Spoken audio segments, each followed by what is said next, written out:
Hello, my name is David Ekerdt, and I am the past president of the Gerontological Society of America.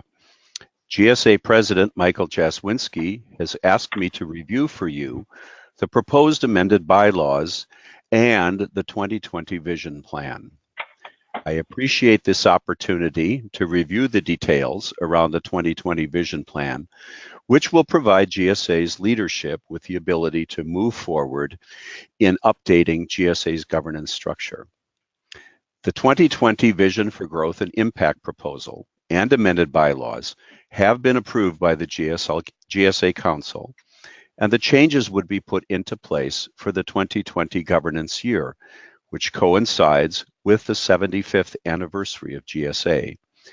You have available to you the 2020 Vision Plan, which describes the proposed changes, a set of frequently asked questions, which explain specific aspects of the plan in more detail, an infographic, and the proposed amended bylaws, and a technical amendment to the Articles of Incorporation.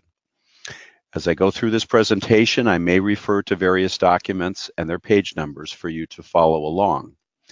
Now, there is a lot of material here, but the centerpiece is the 2020 Vision Plan and the amended bylaws, which we are asking you to vote on, and that would allow us to implement the Vision 2020 plan. Let's review with this timeline how we got to this place. The governance review effort was started 4 years ago in 2014 and has been carried on by successive groups whose thinking has become ever more focused and specific as we have gone along. Each of the groups have included a variety of GSA members from various membership groups and areas of the society. In 2017, a respected consultant, Quantum Governance, was hired to take on the task of reviewing GSA across 8 functional areas.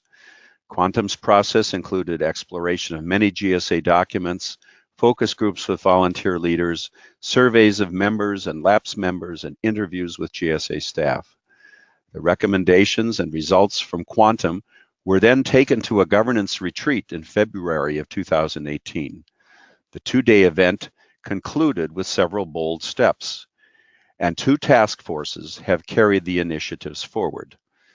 Number 1, a task force on mission, vision, and strategic planning, chaired by Nancy Kropf. And that work is ongoing and does not need a bylaws change.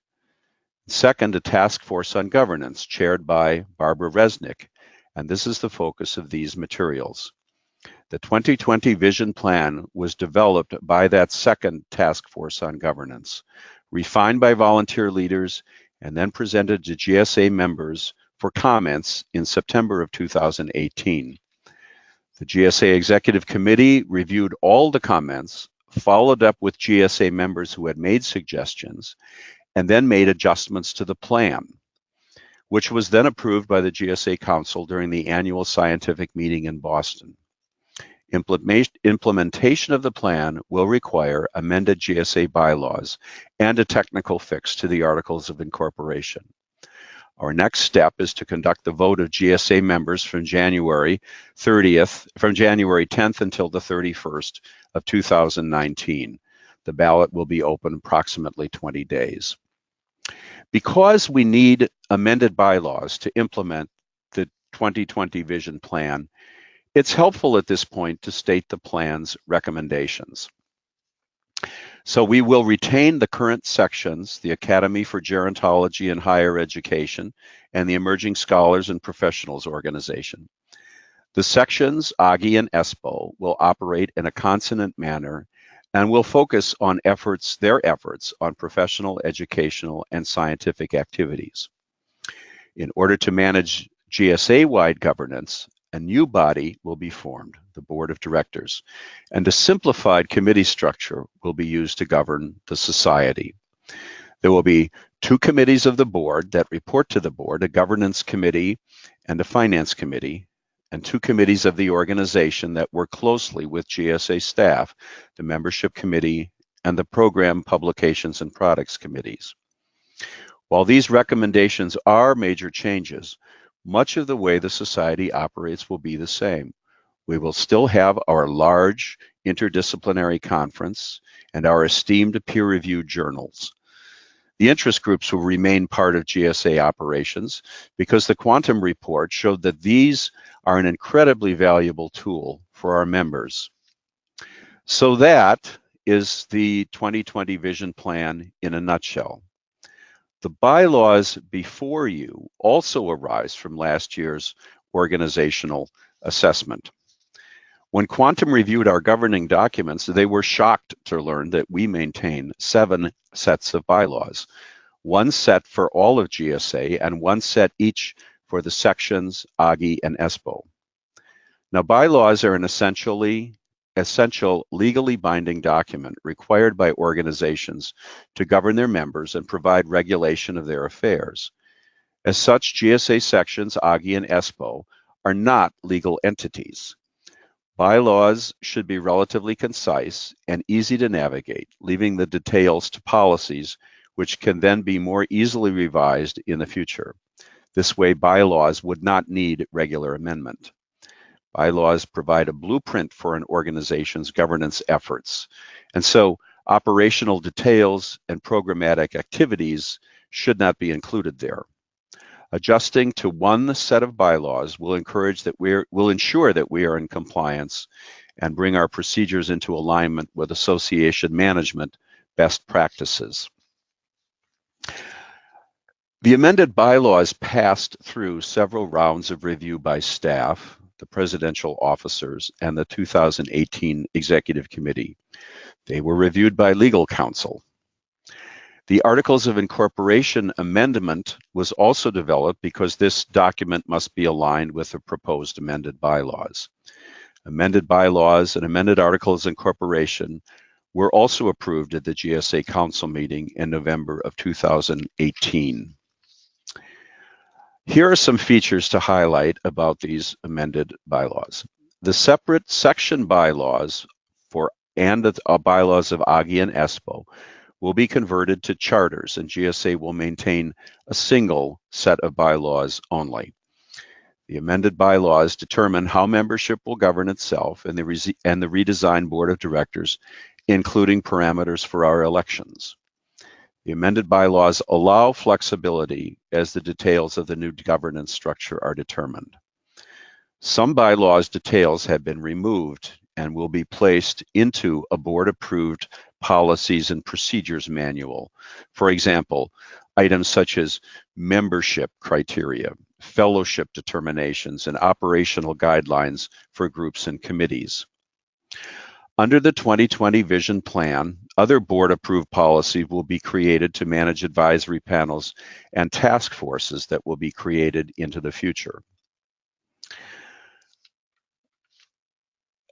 The next steps are that all active GSA members are eligible to submit a ballot to vote on the amended bylaws and Articles of Incorporation.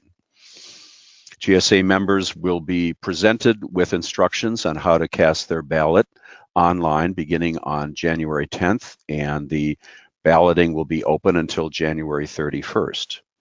The year 2019 will be business as usual with our current governance operations. If the bylaws are approved, we will then use the 2019 year to create the details around the new system and develop plans for implementation. The amended bylaws would take effect on November 1st, 2019, just before we see you all in Austin, Texas. So that's the broad context for this vote on proposed amended bylaws. At this point, I welcome you to stay on the webinar, and I will further explain the 2020 Vision Plan, or you may want to read the plan yourself from the document along with a set of frequently asked questions and the infographic. So, continuing on, in 2018, the task force that developed the 2020 Vision Plan had 3 charges, and I'll take each of these in turn. On the prior slide there listed charge 1, which is to review the sections, ESPO and AGHE, to identify their connection to GSA governance. The plan views the sections, ESPO, and AGHE as organized to represent major scientific and professional interests within the society rather than as responsible for GSA-wide governance tasks. The review by the quantum consultants noted that there was enormous loyalty within GSA to the sections. We feel that they provide an avenue for networking and connecting among colleagues within similar disciplines. And with this change, interestingly, the section leaders and those of ESPO and AGHE will end up closer to and contributing to essential section activities. The 4 disciplinary sections, ESPO and AGHE, will operate in a consonant manner. This will enable a streamlined structure to operationalize and better serve the requests of our members. We recognize that each group will still maintain its own unique identity, and each group will focus on various initiatives which resonate with them. Under this new plan, members will be able to belong to more than one section and have a primary and secondary affiliation. The goal of this is to foster interdisciplinary collaboration. The quantum consultant found that this cross-disciplinary collaboration was a great value to GSA members, and so we want to emphasize this. Here is more detail on these groups. Governance. One individual will be elected each year by the membership of the respective section, or ESPO or AGHE, to serve as the section chair for what will amount to being a 4-year term. And as I'm going forward, please permit me to use the shorthand term section to refer to all 6 of these bodies. It will just be simpler in the speaking. So the section chairs will focus their expertise in committees of the organization over that 4 years that they serve. In the first year, the individual will be the vice chair and a member of the Program Publications and Products Committee. In year 2, remain on that committee, but acquire the important role of creating the annual meeting program as the section chairs do now. In year 3, the immediate past chair will transition to the GSA membership committee and serve a second year on that committee in year 4. The sections will be empowered to organize volunteer-led committees and ad hoc task forces to pursue development of professional or scientific projects in accordance with the GSA's strategic plan. So this is charge number 1, affirming the role of sections AGHE and ESPO. Charge number 2 was to adjust our governance structure to refashion the executive committee and the council into some type of combined governing body. The feeling has been developing for some time that we do not have the kind of governing body that we need to engage in strategic discussions and direction setting. For example, how does GSA differentiate itself from other aging organizations in order to make the case that people should be members of GSA? Or, another thing, do we primarily serve researchers or orient ourselves to the general public? There are a good number of questions like this that we need to be concentrating on, because this is gerontology's historical time. This is our time. The midpoint of the baby boom is now in their early 60s, and we'll be getting older. Interest in aging and older adults is only going to increase across the world. GSA is a multi-million-dollar organization with 5,500 members and a professional staff of over 21 FTE. We are a powerful group, but we cannot get ready for the future with a governing body, the GSA Council, that meets 1/2 day once a year at the annual scientific meeting. Now, there is a subset of the council, the GSA Executive Committee, that meets monthly, but most of that body is composed of GSA elected officers and section chairs, and those section chairs turn over yearly. So there is a difficulty with continuity from year to year. And so the proposal is to establish a board of directors as a new governing body, which will be future thinking and allow us to embark on the kind of strategic discussions that our current structure does not now support. The executive committee and council will be redesigned into a single governing body whose members serve 3-year terms in order to maintain the continuity that we seek. Elected positions on the board will be open to all members. Full representation of GSA disciplinary groups will be preserved. This last point is important. It's a value that was strongly underlined in the first round of comments on the 2020 Vision Plan and also emphasized by GSA past presidents. While we're on this slide, I want to zero in also as well on the second last bullet, which is that all board members will represent the entire society in a cohesive fashion. During an RFP process in 2017 to select an organizational consultant, the one that we engaged and one that we did not engage both identified the GSA Council and its executive committee as political models of governance. In a political model, members of the governing body represent the needs of the constituents who elected them. The representatives are more likely to be focused on their constituents than the organization as a whole. And this is exactly the model that GSA has. Positions on the council and the executive committee occur by section election. In the 2020 Vision Plan, board members will be elected by the entire membership of GSA as compared to election by section members as at present. Candidate statements will convey visions of care and responsibility for GSA as a whole, just as, for example, GSA presidential candidates do now. This success of this model will depend on the new governance committee, which will consist of the 4 past GSA presidents and the current secretary of this governance committee to ensure the disciplinary diversity of board positions by means of the nomination and election process. The committee will accept nominations from the membership and also seek nominations from section chairs. Board members would stand for election in paired slates, vote for person A or vote for person B, which is the present practice in all GSA officer elections. Here's the composition on this next slide of the board of directors. There will be 5 board officers, as we have now. Several of the names will be modified to match best practices. The board chair will be the past president and have more responsibility for board management. We will have 5 elected board members, including 1 slot for an early career member. These individuals will serve staggered 3-year terms. We will also have up to 3 appointed members who may come from outside of the GSA membership with skills that are valuable to implementation of the current strategic plan. There will be 1 individual selected each year by the sitting president in consultation with the board of directors. The addition of appointed members was highlighted by the organizational consultant and by the governance retreat as a useful strategy to bring specific skill sets that are important for the implementation of the strategic plan. These board members will be appointed by the board of directors to bring specific background and/or expertise. Accounting, finance, technology, government agency, regulatory science, fundraising.